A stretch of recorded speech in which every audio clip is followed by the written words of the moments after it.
Good morning, everybody. Thank you for joining us this morning for our Public Policy Thursday event. We're very excited because this is our first and what we hope will be a series of events like this with our state's constitutional officers. So we're so thrilled to kick this off with Michael Frerichs, our state treasurer. Thank you so much for being here with us this morning. And the purpose of the event today is to start facilitating a conversation between our nonprofit sector and our key state officials to really help improve our sector's understanding of our state government and how the state regulates the nonprofit sector and how the state supports the nonprofit sector, and to promote effective partnerships between our sector and our state government that benefit all Illinoisans. So each of the programs that we're going to cover today help advance economic stability and security in our state, either for employers or for the clients they serve and residents of Illinois, or both. And so we're excited to hear more about that from the treasurer's team. So I want to hand it off to the treasurer momentarily, but first just give you a brief snapshot of the agenda this morning. We're going to just remind folks about what Forefront is and what we do, and then hand it off to his team and go through each of these programs. And at the end, we should have time for questions and discussions, so please stick around. At the end, we'll also have an evaluation opportunity, so you can do that either during the event or after the event when we follow up. So Forefront is our state's statewide nonprofit membership organization, and we serve all of Illinois, and we serve all kinds of operating nonprofits. So that includes arts, music, education, environment, all kinds of different nonprofits, as well as foundations. So that might include corporate foundations, community foundations, and family foundations around our state, as well as consultants that help support the sector. Our policy program is just one aspect of what Forefront does. Alec and I comprise the policy team. We work at all levels of government with a lot of key partners like those shown here. We just want to encourage you to get plugged into our policy program. We'll talk a little bit about how you can do that at the end of the program. And we look forward to continuing this conversation with the treasurer and other state officers after this event and exploring ways to strengthen the partnerships that already exist. So I'm going to quickly ask Alec to launch a poll to help us get a snapshot of who's in the room today. And that will help the treasurer's team know who they're speaking to. So if you just would take a minute to do this anonymous poll, we'll appreciate that. And we can show the results as they're happening. So mostly nonprofits, a few consultants. I know we had some foundations register, so maybe not in the room today. And then we can go ahead to the next question. I see it's happening. Good. Okay, so most people know hardly anything. So good. Well, I hope by the end of the day today, you'll have a better understanding. So with that, let me hand it off to Treasurer Frerichs, and we appreciate your time so much. Take it away. Holly, thank you very much. Good morning and happy first day of fall. So as treasurer, one of my main responsibilities is looking after the state's funds and investing them in a safe, responsible manner. Additionally, we make it our mission to reunite unclaimed property with the people who it belongs to, and our offices make great strides in making that process easier and returning record amounts of money. We administer award-winning best in the nation college savings plans to help you save for your children and grandchildren's future. And we are leading the way in the country by providing one of the first public retirement savings plans to combat the huge problem of the lack of retirement savings. We want more people to be able to retire with dignity, be able to enjoy their golden years. And right now we're helping over 100,000 people save over $100 million. Things are going well. My office also led the way in creating a nationwide program to help people and parents of people with disabilities save money without jeopardizing the support they need so that they can lead full, meaningful lives. That's our ABLE program. It stands for Achieving a Better Life Experience. And I've also had the great privilege of administering a small grant program, which has supported organizations across Illinois. So what is the Charitable Trust Fund, you may be wondering, and how can Illinois afford it? Charitable Trust Stabilization Fund assists small nonprofits with annual budgets of $1 million or less. Money comes from filing fees nonprofits pay when filing annual paperwork with the state of Illinois, doesn't come from personal or property tax dollars. And this was an initiative of the nonprofit community who passed this legislation. The program is funded by nonprofits, was put in place to help the smaller nonprofits that often struggle to keep their doors open.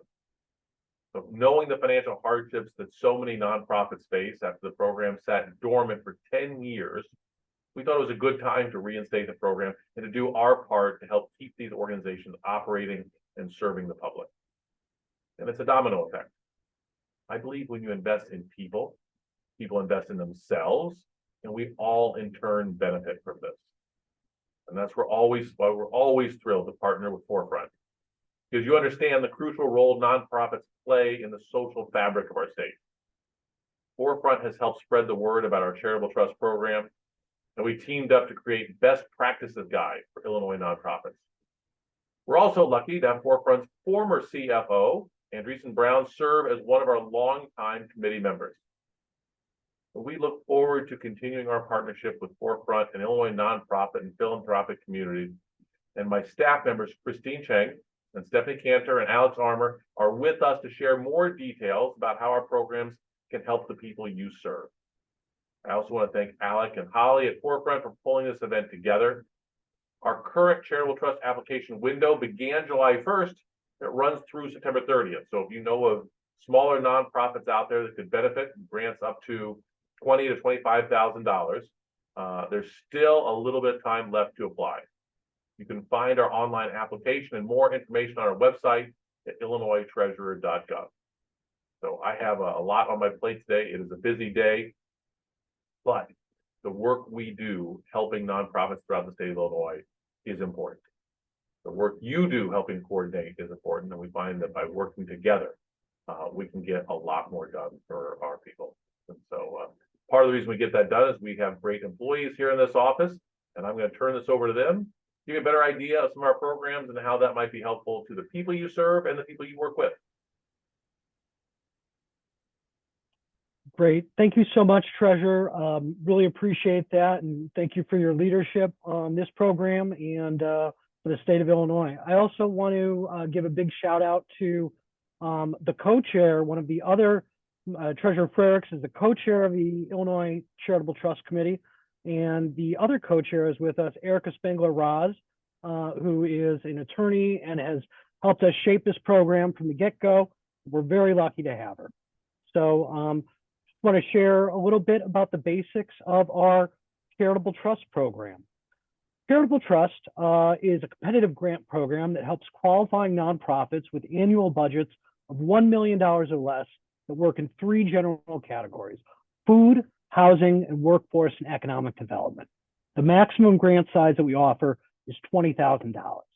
The treasurer is responsible for administering the charitable trust program with an 11-member committee that's responsible for reviewing and scoring applications and providing guidance and support for the charitable trust program. A little bit about the program history. As the treasurer mentioned, this program was started a while ago, but only recently started giving grants. The program was started in 2007. It was originally under the administration of the Department of Commerce and Economic Opportunity.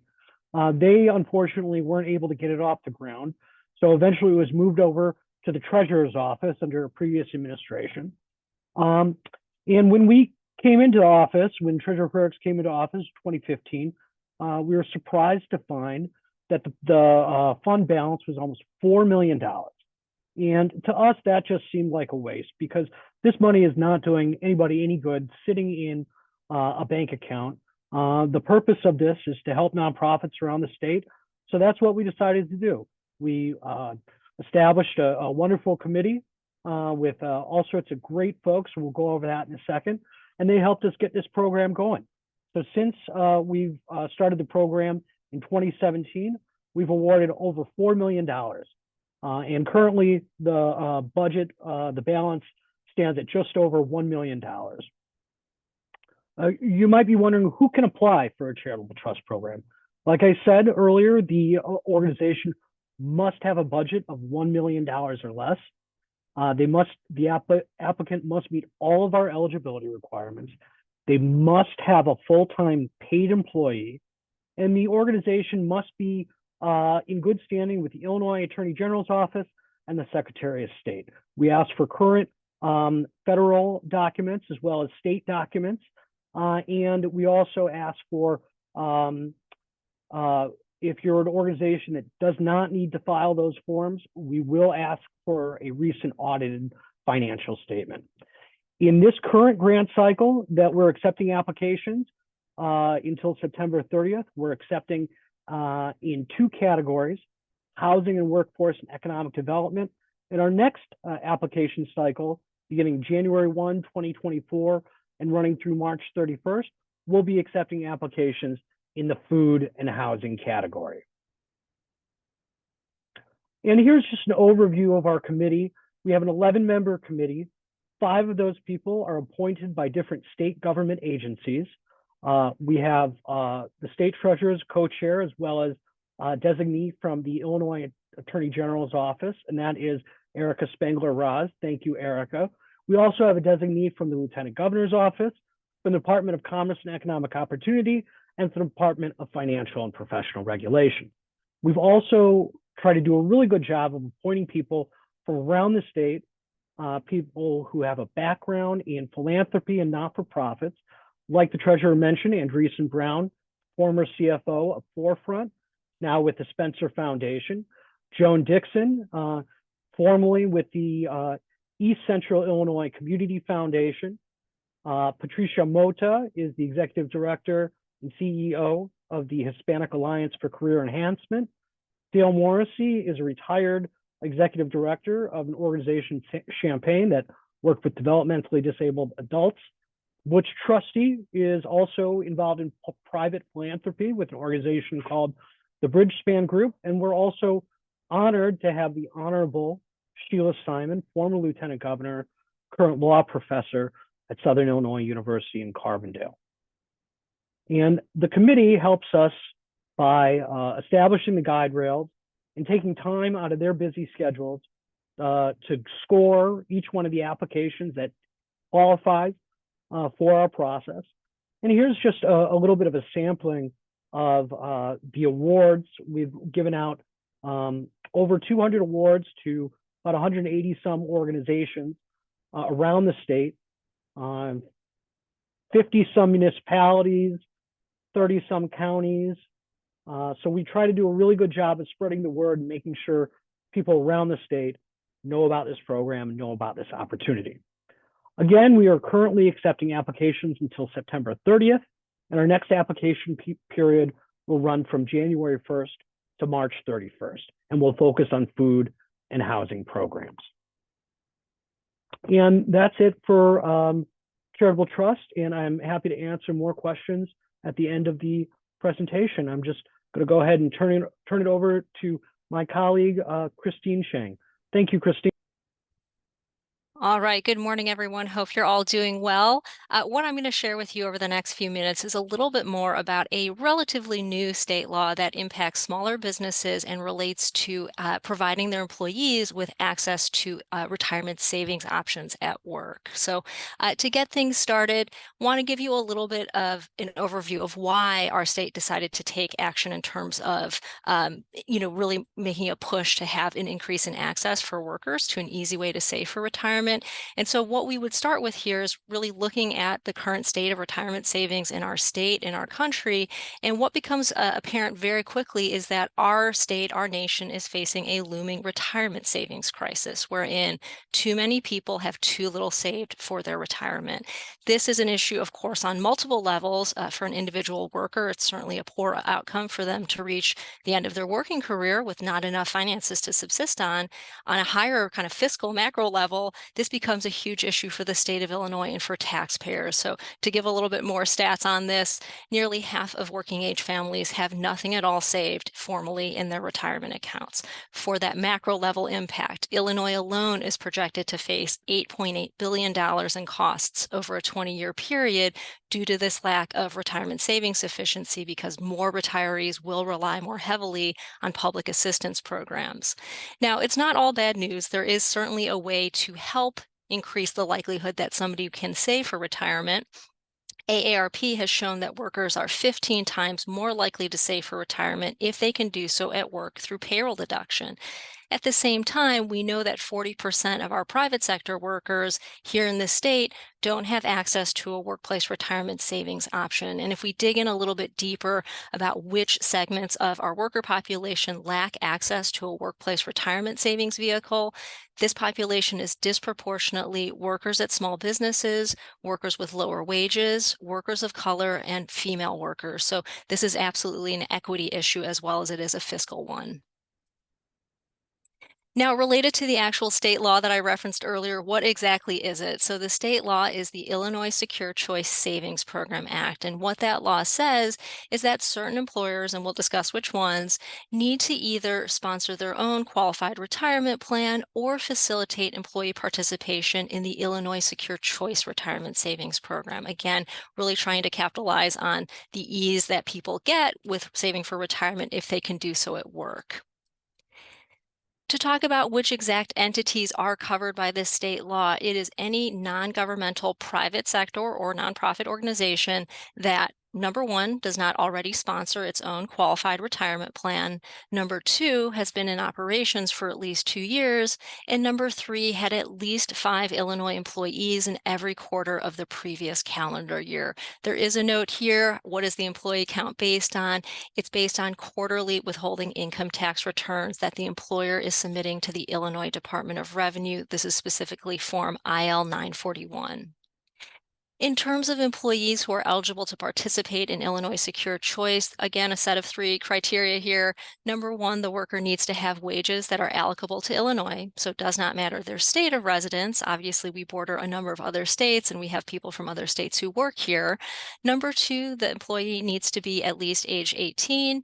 And finally, they need to have either a Social Security number or an individual taxpayer identification number, also known as an ITIN.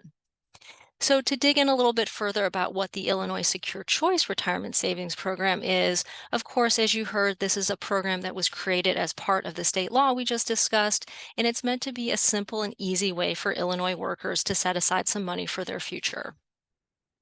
The real mechanism here is that a participating employee will set aside a portion of their paycheck to help fund their own individual retirement account or IRA, and that's happening through payroll deduction that's being facilitated by their employer.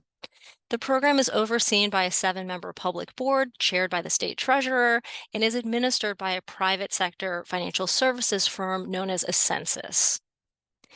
As a note, the funds that participants are putting in for their retirement are kept in a trust that is outside of the state treasury. These funds are not commingled with any state funds, pension, etc., and they're managed by professional investment managers. And then I just want to highlight a few other features of the program. The first thing is that participation on the part of employee is completely voluntary. The program does use automatic enrollment as a best practice taken from the 401k industry, but an employee is free to opt out at any time, and even if somebody has opted out, they're free to opt back in later if their preferences or circumstances change. The program is built to have some thoughtful default settings for that person who may want to take a more passive approach to engaging with their investment account, but certainly any employee in the program can customize their account as they see fit. And then finally, because the vehicle here is an individual retirement account, emphasis on the I here, this is an account that always belongs to the participant. It is not tied to their employer. So this is something they can take with them as they move from job to job, or even if they move out of state, they're always in control of those funds. Related to employers and how we are notifying employers that they're covered by this state law, in any given year ahead of an annual November 1st deadline, our program starts reaching out to employers in late July, about 100 days to that November 1st deadline. And that deadline is the date by which a covered employer would need to do one of 2 things. First, if they are going to be facilitating Illinois Secure Choice as their option to have for workplace retirement savings option, they would start the process of getting Illinois Secure Choice in place, or if they're an employer that is going with a private plan or already has a private retirement plan, think 403B, 401k, a simple IRA, something along those lines. If that's the employer situation, then they would simply request an exemption, which is a quick process that they can do either online or by calling into our client services team. Just to give you a sense of what these communications look like and what our modes of communication are, our main channel is direct mail. So we use mailing addresses that are provided to us by Illinois Department of Revenue. You can see on the left there a sample print letter. We also supplement with emails where we have valid email addresses from that same source. And on the right, you can see a sample email communication. In terms of what a facilitating employer in Illinois Secure Choice would be responsible for, it's just what you see there on the left in terms of registering by or as close to the deadline as you can on our website, ilsecurechoice.com. You would then set up your online account through which you would be administering this program. And then the next two steps are how you really engage those employees and allow the flow of funds. So you would be uploading a roster of your eligible employees and maintaining that roster as people may join or people may leave. And then every pay period, you would be facilitating payroll deductions for all of the employees that you have who are saving through Illinois Secure Choice. So you would be doing the payroll deduction and then remitting those funds to help those employees move their paycheck dollars into their IRAs. What you will not do is incur any fees for being an employer facilitating this program. You will not have any fiduciary responsibility at all. And also, you're not allowed to make matching contributions. The last thing I really want to include here is just some additional places you can turn for more information, resources, and support. So our website is a critical resource for you as an employer, but also for any employees interested in the program. Our client services team is a dedicated team available 8 to 8, Monday through Friday. They also offer multilingual support, so never feel like language is a barrier. It isn't. As well, we do have some additional training opportunities with some webinars that we run live, but also have recordings so that you can watch on demand. And we do have a field representative who's available to come alongside you if you're interested in some more technical assistance or support. So want to close it there, but certainly open to any questions, as Alex mentioned at the end of today's session.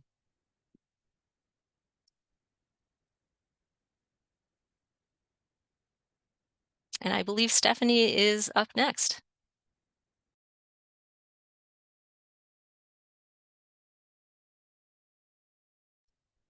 You're on mute.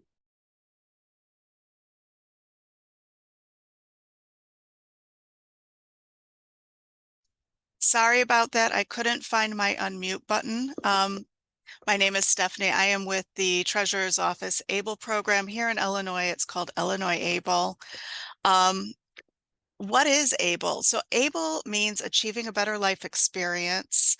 ABLE accounts are tax-free 529A accounts that eligible individuals with disabilities can own to save and invest their own money for expenses relating to a disability. A little bit of background and history on ABLE. It's a relatively new program. In 2014, Congress passed the Stephen Beck Jr. Achieving a Better Life Experience Act, which enabled states to establish ABLE accounts. Here in Illinois, we launched our program in January of 2017, as well as took lead of the National ABLE Alliance. The National ABLE Alliance is a membership of 18 member plans from across the country that represent about 25% of the ABLE eligible population. It's a nonpartisan, bipartisan alliance. We're really proud of that. That's really joined together to provide a best-in-class, low-cost, high-quality program for account owners. In 2022, which isn't on this slide, there was actually legislation passed which will expand who would be eligible to own an ABLE account. Currently, there are some eligibility requirements to be an account owner. One of those is that the onset of disability must have been acquired before age 26. The Able Age Adjustment Act will raise that to onset of disability must have been required before age 46. That won't launch until 2026. So currently it's an eligibility requirement of onset of disability before age 26, plus having a disability as defined by the Social Security Administration. And recently in 2023, we have launched with a new law here in the state of Illinois, where public schools are now required to share our information at students who have individualized education plans at their annual meeting. Currently, there are 46 states and the District of Columbia that administer ABLE programs. And here in Illinois, we've got just over 5,200 accounts with over 42 million in assets under management. The average account balance is around $9,000. So why is ABLE meaningful to people with disabilities and organizations that serve people with disabilities?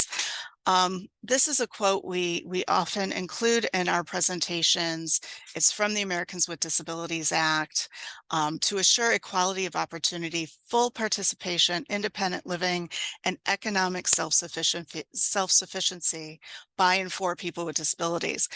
While the ADA does not specifically address economic equality, the purpose of the ADA, by breaking down barriers in the realms of employment, public accommodation, government services, and communications, is to ultimately increase independent living and full engagement of people with disabilities in society. We see part of that, as is stated here, as economic self-sufficiency. People with disabilities continue to sort of live at the margins of society, are disproportionately affected by poverty, and access to economic power and presence in society. So ABLE accounts were created in a way to help address that. When the Congress passed the Stephen Beck Jr. Achieving a Better Life Experience Act in 2014, one of its primary purposes was to specifically address the inability for people who were receiving public benefits like SSI to save beyond the asset cap. That asset cap is currently $2,000. So an individual receiving SSI benefits cannot have more than $2,000 saved at any given time. If they have more than $2,000 saved in liquid assets in a bank account, they would lose their benefits. This $2,000 asset cap hasn't changed since 1989. We know the cost of living has gone up significantly since 1989. I know that there is some movement to raise that asset cap at the federal level. I think they're trying to raise it to $10,000.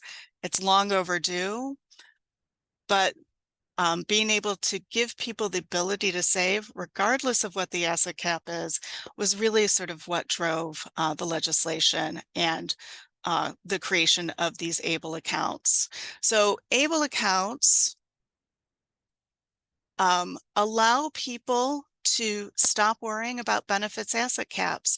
So in an ABLE account, an individual can save up to $100,000 without it impacting their SSI. This is really one of the key benefits of ABLE accounts. These are self-directed accounts, different than a special needs trust. Being able to save over time up to $100,000 without it impacting SSI is a significant boost in one's ability to be more financially stable, be more financially resilient. ABLE accounts also protect assets from being counted in lookbacks when being considered for public benefits. And this counts for all of the means-tested public benefits such as HUD, SSI, SSDI, Medicaid.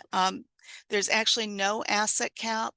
If you have funds in an ABLE account for Medicaid, you can save up to the full amount in these accounts, which is $500,000, without it impacting some of these other means-tested benefits, such as Medicaid and HUD, SNAP. It's also not included if someone is filling out a FAFSA application for financial aid for college. They would not be including their assets in an ABLE account. Another really key feature about being able to save in an ABLE account for individuals is to avoid benefit spend downs on unnecessary items. So what happens is if an individual come the end of the month has more than that $2,000 in savings, they are forced into a situation where they often have to just spend down to get their balance back to that asset limit. and end up buying things that either they don't need, don't want, just to maintain that SSI benefit. So being able to empower people to save for things that are meaningful, or that may be needed now or in the future, is a really great opportunity for people to save money in these ABLE accounts. And again, it empowers people to build greater independence and financial resilience. Being able to save beyond that asset cap, or for things that are meaningful, even if you're not on SSI or receiving benefits, to be able to save for things that are needed related to a disability.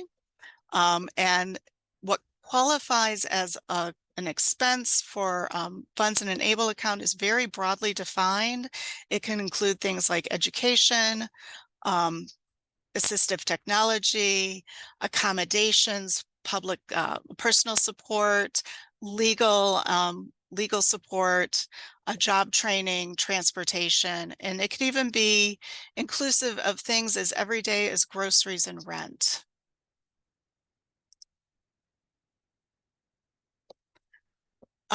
So if you are working with people, or your organization's work touches the lives of people with disabilities, and you want to share information, these are some resources that are available to you. We have our website, like Secure Choice. It is probably our key source of information. It's illinoisable.com. There you can find all of the information about the program, as well as these additional resources such as our newsletter, which it goes out monthly and provides updates on what's happening with the program. It is a relatively new program, as I mentioned, so there are still changes and things that are evolving with the program. So I encourage everyone to sign up for the newsletter. We also have our downloadable brochures online, can provide hard copies upon request. And we are also always happy to do presentations. We go much more sort of into detail in the presentations and can talk about eligibility, who can act as an authorized individual for these accounts, how to open them, which can also happen online at illinoisable.com. Just email us at able@illinoistreasurer.gov. We'd be glad to connect with you and provide more information. And I'm glad to answer any questions at the end. Back to you, Alex. Thank you so much, Stephanie. That was a really phenomenal presentation, and it's just such an important program, and just it's such a game changer for people. And so this is just one of the many programs we have at the office. In addition to ABLE, which is what Stephanie called or described as a 529A program, it's a spinoff of the 529 College Savings Program, which 529 is a section of the IRS code. So what is a 529 college savings program? 529 allows families to invest and save for future college expenses. It's a affordable, accessible, highly rated product. Here at the Treasurer's Office, I believe we are now rated platinum across the board. We started at bronze, so we have gone from the bottom to the top. And one of the things that we've done is make sure that there's no minimum contribution for these college savings accounts. There's no account maintenance fees. And a 529 program is similar to an IRA in that it is a tax advantage savings vehicle where you can invest, and as long as you're using it for education related expenses, you don't face any penalties. And you can use this at in-state schools, out-of-state schools. You can use it for, community college, technical school, vocational school, as well as a traditional four-year college or university. And again, the funds for a 529 can be used for any number of education-related expenses, from room and board to tuition to books, computers, and all that sort of thing. And anybody 18 years or older can start a 529 college savings plan. All you need is a valid address in the United States. So if you have a grandparent that wants to start an account for a new grandkid and they live in Florida or Arizona, they're free to do that and open an account here in Illinois. And we also have a Spanish language website available as well. So we worked really hard to make this program as accessible as possible to many people around the state. And we've also started a really neat and innovative program that's just launching, that has just launched this year. It's called Illinois First Steps. And it's part of a new wave of programs that people are really starting to jump on. And it's this notion of starting a child's college education right when they're born. And there's all sorts of research to suggest that once a parent has some money put away for a child, even if it's just a little bit, it can change the whole series of expectations. And the calculus goes from if my child goes to school to when my child will go to school. So this program, First Steps, starts a $50 seed deposit for every child born in the state of Illinois. And to claim this money, you will have to open a Bright Start account, but any parent or legal guardian is able to do that. And again, this is a way to get people starting at the very beginning of a child's life, so that you can plan for their future, and you're not waiting till later on. Now, another big program that we have here at the Illinois Treasurer's Office is probably our biggest program and the one that most of the public deals with. It's called iCash, or unclaimed property.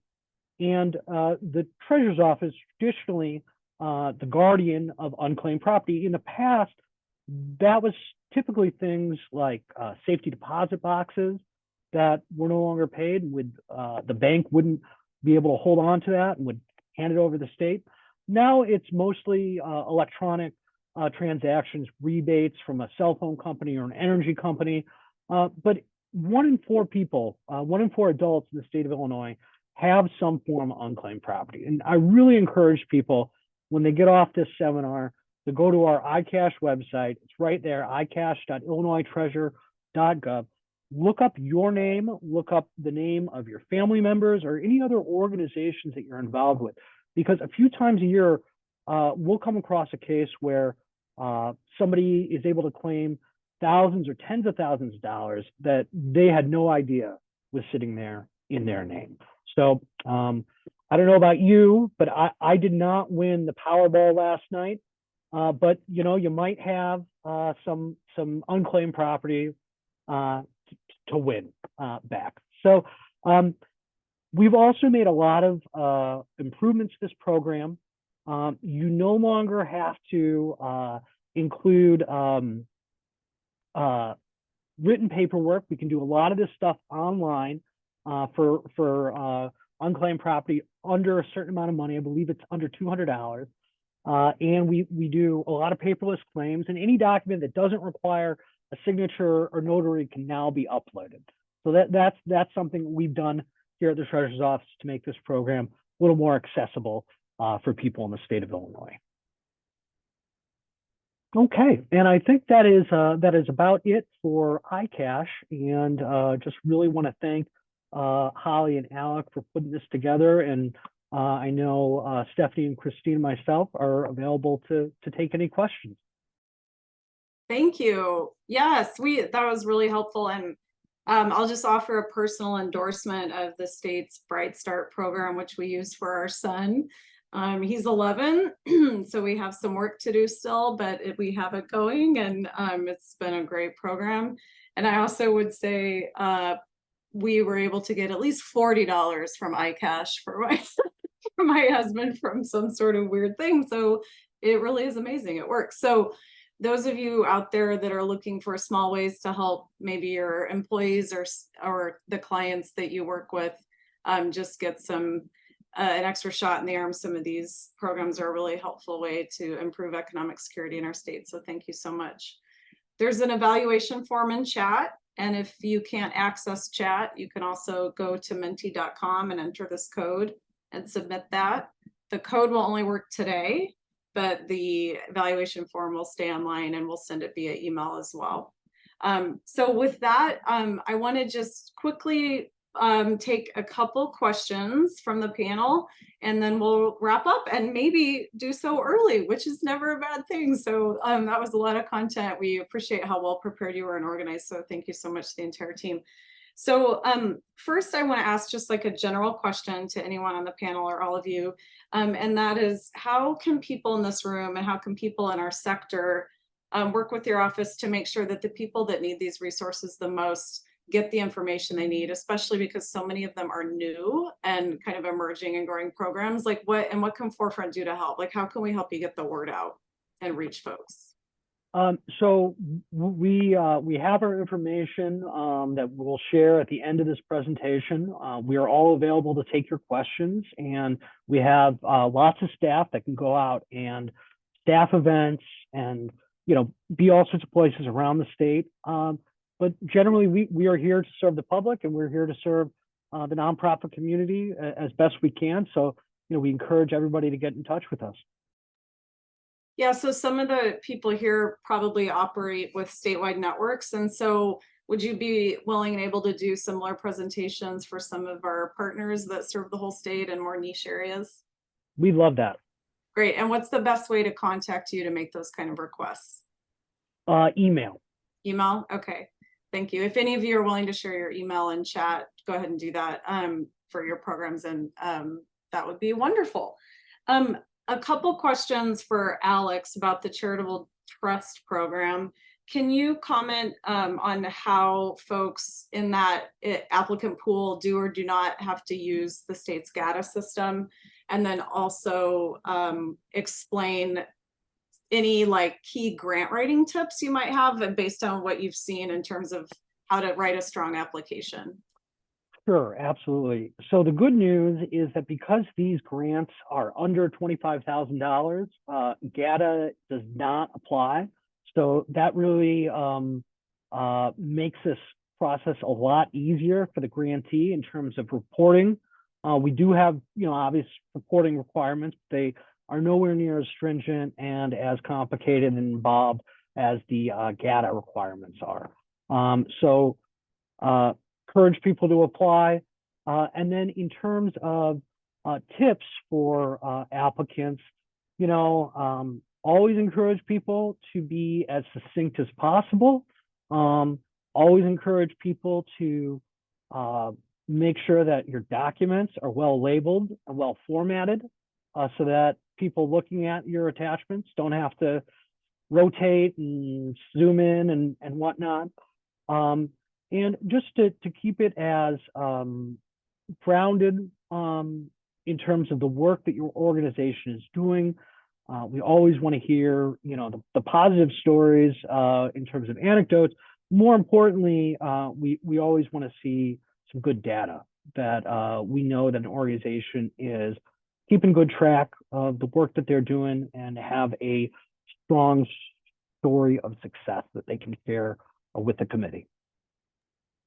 I see a question in the Q&A. If you can build on those comments by explaining a little bit more about the process with the grant. So after you apply, what is the grant period and opportunities to renew and any requirements after you're awarded a grant? Sure. So the application process we do online, and we at the Treasurer's Office will review each application for completeness, for eligibility, make sure all the financial documents look in order and are consistent. We give applicants an opportunity to correct minor errors. Oftentimes, we have an applicant that leaves off one particular, one document. We'll give an organization an opportunity to remedy that. If the application is missing many things, and we probably won't give the organization an opportunity to remedy that. But so we'll, as the staff, review all these applications, and then we hand them over to our committee, which you learned about. And the committee takes time out of their busy schedule to score anywhere from 40 to 60 to 70 applications in some cases. to score them, and then we take the average scores and take the top scoring in each relative category. And I'm sorry if I missed this. Did you explain how long is the grant period? How long does the funding period last? Yes, and then once we choose a finalist, we do require a site visit. The grant term lasts for 1 year, and during that time, we ask for 2 reports. And then an organization would be eligible to apply again a year after the end of the grant term. Thank you. If there's any follow-up on that from folks in the room, feel free to continue posting comments and Q&A. And I see an anonymous attendee has left their email address.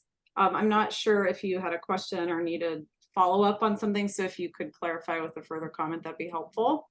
I wanted to also ask if for the First Steps and 529 programs, if those are how the funds in those accounts can be applied in cases where the person doesn't pursue a traditional 4-year college degree. Is there a way to use funds in those accounts for like trade type skill building or other programs that don't result in a bachelor's degree? Well, yeah, absolutely. 529 savings accounts can be used for any type of education. I shouldn't say any type, but certainly for vocational schools, technical schools, other sorts of higher education. You can also use them to pay off student loans.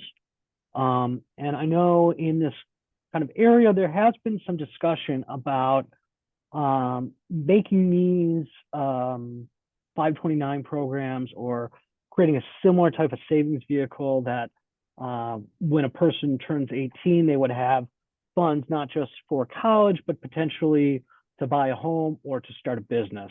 But that's a kind of a policy discussion that's ongoing in this community.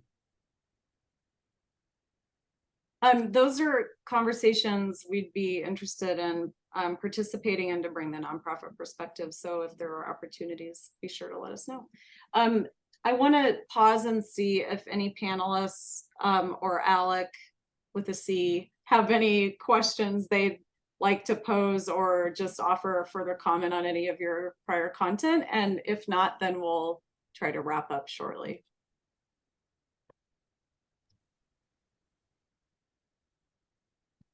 Any further comments, things we missed? Okay, so before you all hop off, we wanted to highlight some coming opportunities. Most importantly, we're meeting in 2 weeks in Bloomington Normal for our annual summit. And you should see the link to register for that in chat. Thanks, Alec. And we hope to see you all there. This event is designed to reflect our strategic commitments to improving our statewide reach, which is why we're meeting in Bloomington Normal. Forefront is a 50-year-old organization, but has been primarily Chicago-centric for most of that history. And we're aiming to do better at that because we understand folks all over the state need the great resources that Forefront has to offer. And so we hope you all will join us in Bloomington Normal. The major focus of the event that day is going to be discussing our efforts in our Racial Equity Collective program, which isn't just an initiative internally or an effort to improve racial equity. It is those things, but it is also, concretely speaking, an effort to literally map out the work that's happening in our state so folks that are in that space can find each other and learn from each other. And so we'll be rolling out some exciting new tools for that at this event, and also looking at our newly published sector snapshot, which will contain data about the state of the sector and the needs of the sector, and help exchange information between foundations and operating nonprofits about what operating nonprofits need. We're also going to have a great public policy panel that I'm looking forward to moderating that will include elected officials and a variety of nonprofit executives to talk about how we can improve the level of trust between state government and our sector, which Alec and I have found in our work does need improvement. And so I'm looking forward to that conversation. And then I know many folks have been watching the fallout and ripple effects from the Supreme Court's decision to overturn affirmative action in higher education.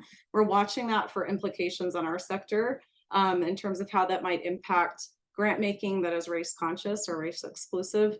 And so this briefing on October 13th is virtual, it's free, open to the public, and you can come and learn from a lawyer that works at a major foundation or two about how they're analyzing that decision and what its implications might be for our nonprofit world.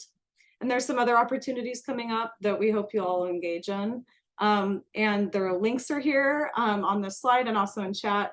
And we encourage you to stay in touch and let us know what we can do to serve you better and how we can learn from you and use those conversations to inform our legislative agenda as we move into the spring session next year. So we just want to say a huge thank you to our treasurer's team. We really appreciate your thoughtfulness and diligence in making this happen and the chance to partner with you, and look forward to doing that again in the future when needed and necessary. So I'll pause for any final comments and invite Emily to turn off the recording. Thank you all so much for being here today. Thank you.